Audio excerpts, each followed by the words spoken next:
အခုသင်မဲ့သင်ခန်းစာကတော့ type 2ဖြစ်ပါတယ်စာရိုက်မယ်ဆိုလို့ရှိရင်ဒီမှာ2ဖောက်မှာရှိနေတဲ့ type 4မျိုးပေးထားပါတယ် horizontal type 2ဆိုရင်တော့အလျားလိုက်စာတွေရိုက်တာဖြစ်ပြီးတော့ vertical type 2ဆိုရင်တော့ down လိုက်စာတွေရိုက်တာဖြစ်ပါတယ် vertical type map 2နဲ့ရိုက်မယ်ဆိုလို့ရှိရင်တော့ down လိုက် selection border နဲ့စာရိုက်တာဖြစ်ပြီးတော့ horizontal type map 2ကိုရွေးမယ်ဆိုလို့ရှိရင်တော့အလျားလိုက် selection border တွေနဲ့စာရိုက်တာဖြစ်ပါတယ်ဒီလိုစာရေးတဲ့အခါမှာမတို့မှာ point type ရယ် paragraph type ရယ်ဆိုပြီးတော့နှစ်မျိုးရှိပါတယ် point type ကတော့စလုံးတစ်လုံးသို့မဟုတ်စာကြောင်းတစ်ကြောင်းရိုက်မယ်ဆိုရင် point type ကိုသုံးပြီးတော့ဒီစာပိုက်တွေအလိုက်ရိုက်မယ်ဆိုလို့ရှိရင်တော့ paragraph type ကိုရိုက်မှာဖြစ်ပါတယ် point type နဲ့သုံးမယ်ဆိုရင်တော့ဒီမှာ icon တရံလေးပေါ်လာပြီဆိုလို့ရှိရင် click တစ်ချက်နှိပ်ပြီးတော့ရိုက်ရမှာဖြစ်ပြီးတော့တကယ်လို့ paragraph type နဲ့ရိုက်ချင်တယ်ဆိုလို့ရှိရင်တော့ဒီ icon တရံလေးကနေပြီးတော့မိမိလိုချင်တဲ့ paragraph အရွယ်အစား size ကလေးကို mouse နဲ့ဖိဆွဲလိုက်ပါပြီးရင်ဒီမှာမိမိနှစ်သက်တဲ့စာတွေကိုရိုက်ထည့်လို့ရပါတယ်အခုဒီမှာရှိနေတဲ့ paragraph type ရဲ့အသေးအကြီးကိုတော့မတို့ဒီ down လေးတွေကနေပြီးတော့အချုံချက်လုပ်လို့ရပါတယ်အလျားလိုက်ကိုလည်းထည့်ချက်လို့ရသလိုအလျားလိုက်ကိုလည်းထည့်ချုံလို့ရပါတယ်ဒါကိုတော့စာပိုက်ရိုက်မယ်ဆိုလို့ရှိရင် paragraph type ကိုသုံးမှာဖြစ်ပါတယ်ဒီပုံစံအတိုင်းကြိုက်ပြီဆိုရင်တော့အမှန်ချစ်ပါမယ်မကြိုက်ဘူးဆိုရင်တော့အမှားချစ်ပါမယ်ဒီ Photoshop ဆော်ဝဲကတော့အဓိကစာရိုက်လောက်တာမဟုတ်တဲ့အတွက်ကြောင့်မလို့မတို့က point type နဲ့ရိုက်တာပဲများပါတယ်ကလေးတစ်ချက်နှိပ်ပြီးတော့မိမိလိုချင်တဲ့စာကြောင်းစာစကားလုံးတွေကိုရိုက်တာပဲဖြစ်ပါတယ်တကယ်လို့ဒီမှာ paragraph နဲ့ရိုက်ချင်တယ်ဆိုရင်တော့စောနာပြတဲ့ paragraph type ပုံစံနဲ့ mouse နဲ့ဖိဆွဲပြီးတော့မှ paragraph size ကိုသတ်မှတ်ပြီးတော့ရိုက်ရမှာဖြစ်ပါတယ်အခုဒီမှာဒါလေးကိုတော့ font family လို့ခေါ်ပါတယ်သူကတော့ဒီမတို့ဆက်ထဲမှာထည့်ထားတဲ့ font ပုံစံမျိုးစားတွေကနေပြီးတော့လိုချင်တဲ့ font မျိုးစားကိုဒီမှာရွေးချယ်လို့ရပါတယ်ကြိုက်တဲ့ font မျိုးစားတစ်ခုကိုရွေးချယ်လိုက်ပါသူကတော့ဒီမှာစလုံးရဲ့ site ကိုရွေးချယ်တာဖြစ်ပါတယ်ပေးထားတာတော့82ပါစလုံးအရေအတွက်ကို256အထိရိုက်ထည့်လို့ရပါတယ် sorry 1296 point အထိရပါတယ်ဒီမှာမှအခု90လောက်ယူကြည့်ပါမယ်ဒီမှာမရှိဘူးဆိုလို့ရှိရင်တော့ရိုက်ထည့်ပါမယ်90 point ပြီးရင်ဒီမှာကလေးတစ်ချက်နှိပ်ပြီးတော့လိုချင်တဲ့စာသားကိုရိုက်ထည့်ပါ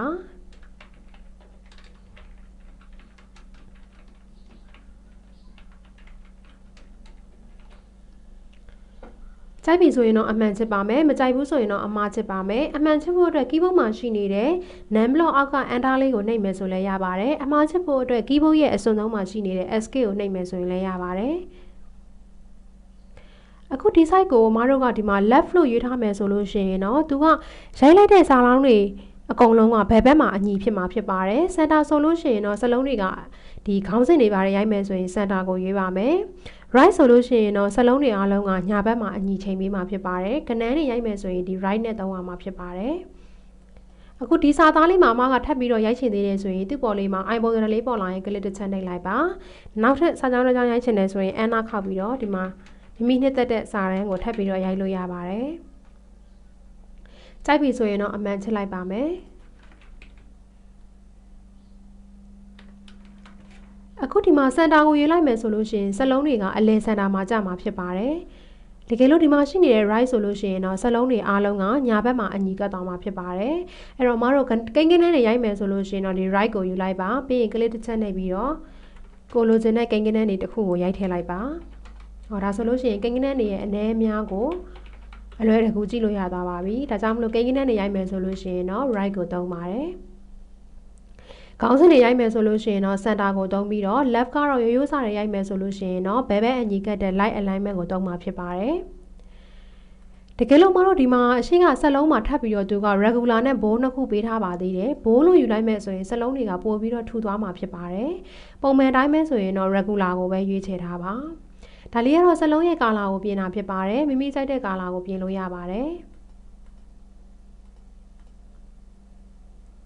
သူကတော့ web tab ပါအခုဒီမှာဒီ Kinei ဆိုတဲ့စာသားကိုပြင်မယ်ဆိုရင်ဒီပုံစံလေးမှာ icon လေးပေါ်လာရင် click တစ်ချက်နှိပ်ပါပြီးရင် name block အောက်က enter ကိုနှိပ်ပါမယ်အခုဒီမှာ web tab ကိုယူလိုက်ပါ okay ပေးပါမယ်အခုဒီမှာ style မှာကြိုက်တဲ့ style တစ်ခုကိုရွေးချယ်ပြီးတော့သုံးလို့ရပါတယ်အလံပုံစံလေးတွေလိုချင်တယ်ဆိုရင်ဒီမှာ flag ကိုရွေးလိုက်ပါပြီးတဲ့အခါမှာ horizontal light ဒီလိုမျိုးအလံအကွေးလေးလိုချင်တာလား vertical light လိုချင်တာလားဆိုတာကိုရွေးလို့ရပါတယ်သူ့ကိုထပ်ပြီးတော့သူ့ရဲ့အကွေးတွေ ပြီးရင် direction တွေဒီမှာထပ်ပြီးအသေးစိတ်ထပ်ပြင်လို့ရပါတယ်ကြိုက်ပြီဆိုရင် okay ပေးလိုက်ပါမူရင်းတိုင်းပဲပြန်ထားခြင်းနဲ့ဆိုရင် web tab မှာတစ်ချက်ပြန်နှိပ်ပြီးတော့ style မှာ none ကိုထားပြီးတော့ okay နှိပ်မယ်ဆိုရင်ဒါမူရင်းတိုင်းပဲပြန်ဖြစ်သွားပါပြီအခုဒီမှာ Adobe Photoshop ဆိုတဲ့စာသားတွေကိုပြင်နေတယ်ဆိုရင် icon လေးပေါ်လာရင်ကလေးတစ်ချက်နှိပ်လိုက်ပါပြီးဒီမှာအမှန်ချက်လိုက်ပါ web tab ကိုယူပါမယ် okay ပေးပါမယ် style မှာမိမိနဲ့တက်တဲ့ style ကိုရွေးချယ်လို့ရပါတယ်ဒါကတော့စလုံးကနှလုံးရိုက်ထားတဲ့အတွက်ကြောင့်မလို့စာနှစ်ကြောင်းလုံးကိုကွေးသွားတာဖြစ်ပါတယ်မိမိနဲ့တက်တယ်လို့ထပ်ပြီးတော့ band တို့ direction တို့မှာလည်းထပ်ပြင်လို့ရပါသေးတယ်ကြိုက်ပြီဆိုရင်တော့ okay ကိုနှိပ်လိုက်ပါမယ်ဒီစလုံးလေးတွေကိုရွှေ့ချင်တယ်ဆိုရင် move tool လေးနဲ့ရွှေ့မှာဖြစ်ပါတယ်အခုတကယ်လို့စာရိုက်ထားတဲ့ဟာတွေကိုမတို့ကအသေးစိတ်ပြင်နေတယ်ဆိုလို့ရှိရင်တော့ဒီမှာသူ့ရဲ့ type panel ပေါက်လေးရှိပါတယ်သူ့ကိုဖော်ပေးရမှာဖြစ်ပါတယ်ဒီစာသားတွေဖြတ်ဖို့အတွက် keyboard ကနေ delete နဲ့ဖြတ်လိုက်ပါမယ်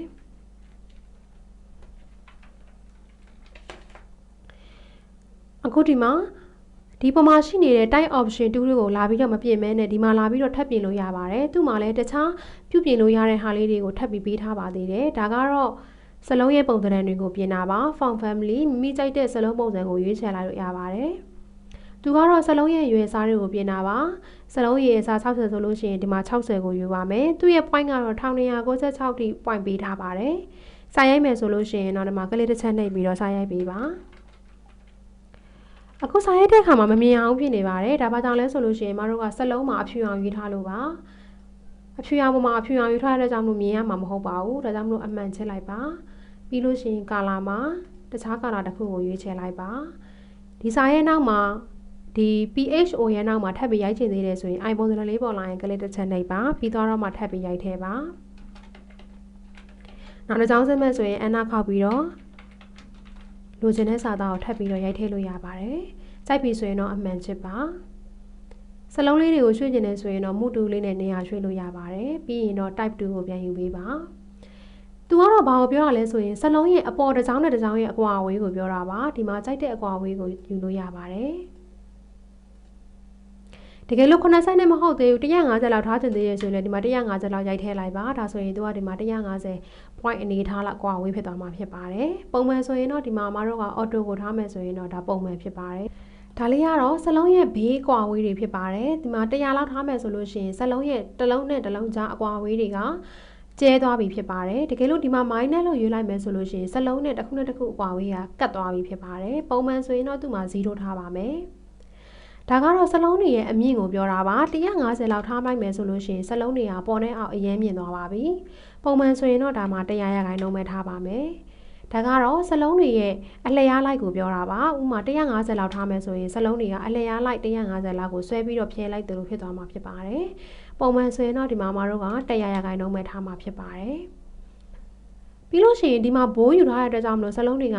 ထုံနေပါတယ်သူ့ကိုတစ်ချက်နှိပ်လိုက်မယ်ဆိုရင်စလုံးကအပါးပဲဖြစ်သွားမှာဖြစ်ပါတယ် italic ဆိုရင်တော့စလုံးတွေကစောင်းမှာဖြစ်ပြီးတော့သူ့ကိုနှိပ်မယ်ဆိုရင်တော့သူက all cap ပါစလုံးအလုံးအကြီးဖြစ်သွားတာဖြစ်ပါတယ်သူကတော့ small cap ပါအကြီးစလုံးနဲ့ရိုက်ထားတဲ့စလုံးတွေကအကြီးစလုံးရဲ့ character တွေအကုန်လုံးကတော့အကြီးပါဒါပေမဲ့ size ကတော့အသေးဖြစ်သွားမှာဖြစ်ပါတယ်အသေးနဲ့ရိုက်ထားတဲ့စလုံး size တွေကအသေးဖြစ်ပြီးတော့ဒီစလုံး size အကြီးနဲ့ရိုက်ထားတဲ့ဟာတွေကအကြီးလဲဖြစ်မယ်စလုံး size လည်းအကြီးလဲမြင်ရမှာဖြစ်ပါတယ်မလို့ချင်ရင်တော့ဒီနားလေးတွေမှာပြန်ပြီးတော့နှိပ်ပြီးတော့ပြန်ရွေးချယ်လို့ရပါတယ်